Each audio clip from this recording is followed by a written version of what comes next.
L'ordre le plus judicieux pour investir votre argent lorsque vous partez de zéro, étape par étape. Vous avez entendu qu'il faut investir, mais vous ne savez pas par où commencer? Vous avez peur de faire n'importe quoi? Bonne nouvelle.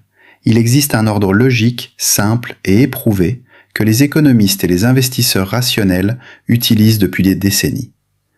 Avant d'entrer dans le détail, si vous voulez ne plus jamais être perdu avec votre argent et recevoir chaque semaine une étape concrète, pensez à vous abonner. Et dites-moi en commentaire, à quelle étape pensez-vous être aujourd'hui? Même si c'est 0, c'est important. Je réponds à tout le monde. Maintenant, c'est parti. Dans les 15 minutes qui viennent, je vais vous donner un cheminement clair, de la première pièce que vous économisez jusqu'à l'investissement qui peut changer votre avenir. Pas de trading risqué, pas de promesses irréalistes. Juste la feuille de route validée par la recherche financière. Étape 1. Rembourser les dettes à coût implicite élevé, une décision rationnelle. Avant tout investissement, attaquez les dettes dont le taux d'intérêt dépasse 8 à 10%. Pourquoi? Parce que rembourser une dette à 15% équivaut à générer un rendement net de 15% sans aucun risque. Aucun placement connu ne garantit cela. C'est un principe fondamental de la finance comportementale. Les humains ont tendance à sous-estimer le coût certain de l'endettement et à surestimer les rendements incertains des investissements. Les études de Kahneman et Tversky, prix Nobel d'économie, montrent que l'aversion aux pertes nous pousse à préférer un gain hypothétique plutôt qu'une perte évitée. Pourtant, mathématiquement, chaque euro remboursé sur une dette à 12% vous rapporte plus qu'un euro placé en bourse à 7%. Donc étape 1, dressez la liste de vos dettes, identifiez le taux annuel effectif global et remboursez la plus chère en priorité, méthode de l'avalanche. Étape 2, constituez un matelas de sécurité, l'assurance contre les biais d'actualisation hyperboliques. Une fois les dettes toxiques éliminées, épargnez 3 à 6 mois de dépenses courantes sur un support liquide et sans risque, comme un livret A, un LDDS ou un fonds euro. Ce n'est pas un investissement, c'est un filet. Pourquoi cette étape est-elle intellectuellement incontournable? Parce que le comportement humain est victime du biais d'actualisation hyperbolique. Nous avons tendance à préférer une récompense immédiate, investir tout de suite pour espérer gagner, plutôt qu'une sécurité future. Or, sans matelas, le moindre imprévu vous forcera à vendre vos investissements au pire moment, par exemple lors d'un krach boursier. C'est le concept de liquidité forcée. Un actif vendu en urgence perd une grande partie de sa valeur. Les économistes appellent cela le coût de l'illiquidité. Un matelas de sécurité élimine ce risque. Donc étape 2, ouvrez un livret A, mettez-y 3 mois de salaire et ne touchez à cet argent qu'en cas de vraie urgence. Étape 3, séparez les objectifs court terme, moins de 5 ans, le principe de la non-correspondance des horizons. Avant d'investir en actions, posez-vous la question, ai-je besoin de cet argent dans les 3 à 5 ans? Si oui, ne l'investissez pas en bourse. Pourquoi? Parce que la volatilité des actions suit une distribution leptocurtique, c'est-à-dire des queues épaisses. Les chutes de 30 à 40% sont rares mais possibles, et le temps de récupération peut dépasser 5 ans. C'est ce qu'on appelle le risque d'horizon. Une étude de Vanguard sur 100 ans de données montre que la probabilité de perdre de l'argent sur le S&P 500 tombe à presque 0 au-delà de 15 ans, mais elle reste significative à 3 ans. Donc, si vous économisez pour un apport immobilier, un mariage ou les études de vos enfants dans moins de 5 ans, placez cet argent sur des supports monétaires ou obligataires de très courte durée. Étape 3. Listez vos projets à 2, 3, 4 ans et fléchez les sommes correspondantes vers des comptes sécurisés. Étape 4. Investissez pour le long terme. La supériorité de l'investissement indiciel passif. Tout l'argent dont vous n'aurez pas besoin avant 8 à 10 ans peut être investi sur les marchés financiers. La meilleure approche, validée par des centaines d'études académiques, notamment les travaux de Judging Fama et Kenneth French sur l'efficience des marchés, est l'investissement passif dans des fonds indiciels. Pourquoi? Parce que moins de 10% des gérants actifs battent leur indice de référence sur 15 ans, après prise en compte des frais. C'est la conséquence de l'hypothèse des marchés efficients. Toute l'information publique est déjà intégrée dans les prix. Vous ne pouvez pas systématiquement battre le marché. En revanche, vous pouvez devenir le marché. Un ETF, Exchange Traded Fund, répliquant un indice large comme le MSCI World ou le S&P 500, vous donne une exposition diversifiée à des centaines d'entreprises, avec des frais inférieurs à 0,2% par an. C'est la stratégie de l'investisseur rationnel décrite par Burton Malkiel dans A Random Walk Down Wall Street. Étape 5. Choisissez l'enveloppe fiscale la plus efficiente, le PEA en France. En France, l'enveloppe la plus adaptée pour investir en actions sur le long terme est le plan d'épargne en actions, le PEA. Après 5 ans, vous ne payez que les prélèvements sociaux, 17,2% sur les plus-values, pas d'impôt sur le revenu. C'est un avantage fiscal considérable. À titre de comparaison, un compte-titre ordinaire vous soumet à la flat tax de 30%. Sur 20 ans, la différence de fiscalité peut représenter des dizaines de milliers d'euros. Ouvrez un PEA dans une banque en ligne ou un courtier comme Bourse Direct, Fortuneo ou Boursorama pour minimiser les frais. Les banques physiques pratiquent des droits de garde élevés qui grignotent vos rendements. C'est un principe simple. Chaque euro de frais économisé est un euro qui reste investi et compose. Étape 6. Mettez en place un investissement programmé, la discipline contre le biais de market timing. La recherche en finance comportementale montre que les investisseurs particuliers obtiennent de moins bons rendements que les fonds qu'ils achètent, car ils achètent après les hausses et vendent après les baisses. C'est le biais de disposition et l'excès de confiance. Pour le contrer, la meilleure solution est l'automatisation. Mettez en place un virement permanent de 50, 100 ou 200 euros par mois vers votre PEA le lendemain de votre salaire. Et passez à un ordre d'achat automatique sur le même ETF. Vous pratiquez le dollar cost averaging, ou coût moyen lissé.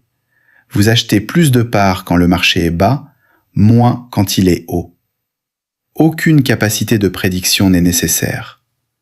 Une étude de Vanguard de 2012 montre que cette stratégie surperforme le market timing dans 92% des cas sur 10 ans. Étape 7.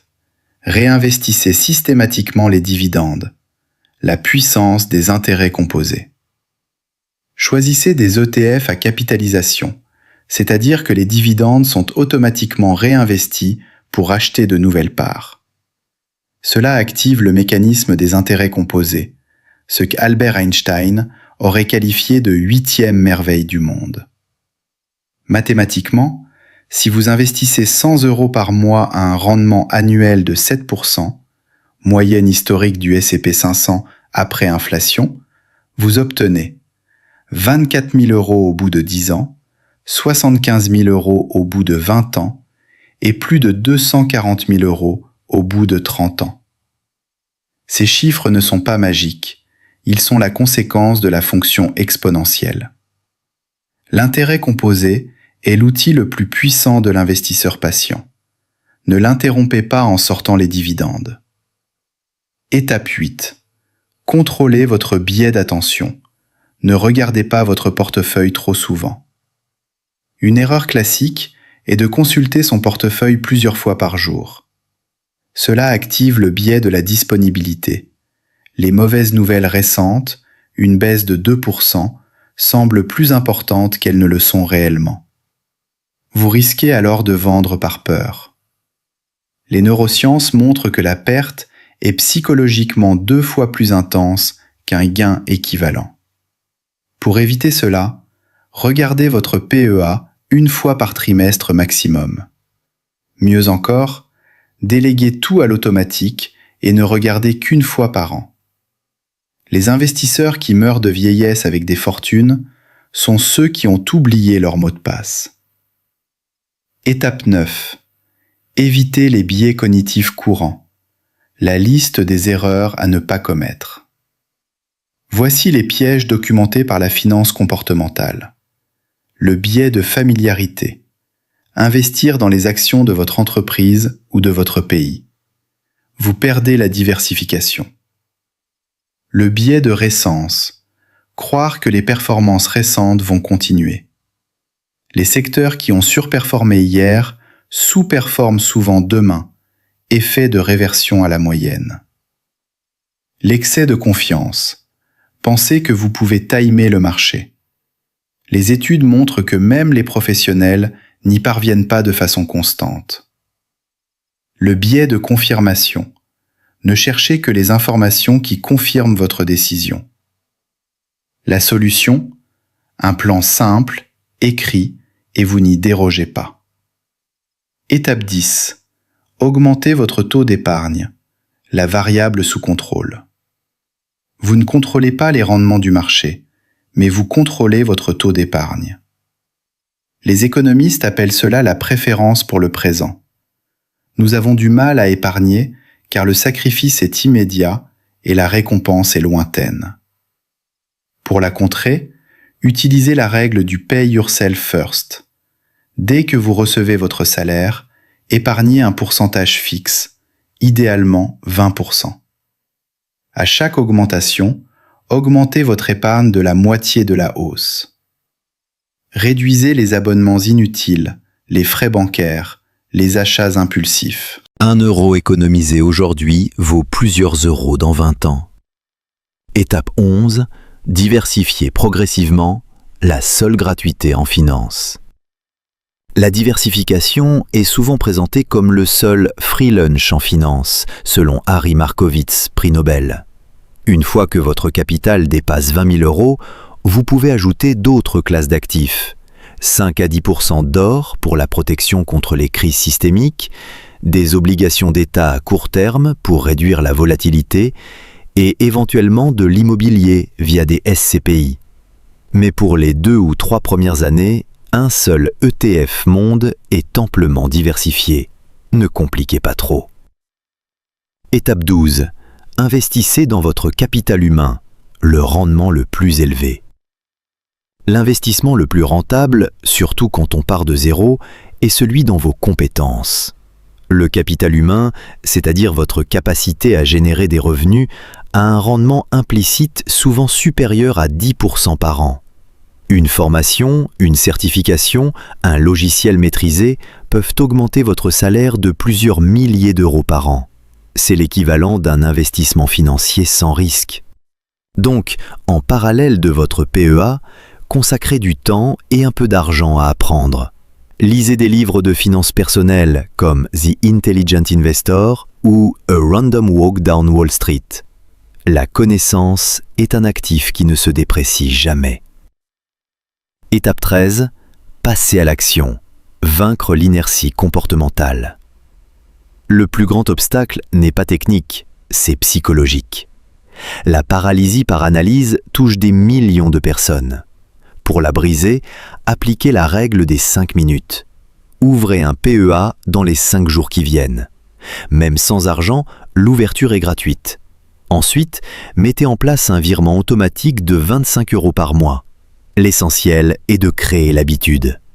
Une fois que vous avez fait les premiers pas, le reste devient mécanique. Comme le disait le philosophe William James, rien ne se fait sans une première action. Étape 14. Restez simple. Le principe de parcimonie, rasoir d'Occam. Il existe des milliers de stratégies. La meilleure est celle que vous pouvez suivre sans stress pendant 20 ans. Warren Buffett, dans sa lettre aux actionnaires de 2013, a recommandé à sa propre femme « Placez 90% de l'argent dans un ETF S&P 500 et 10% en obligations d'État.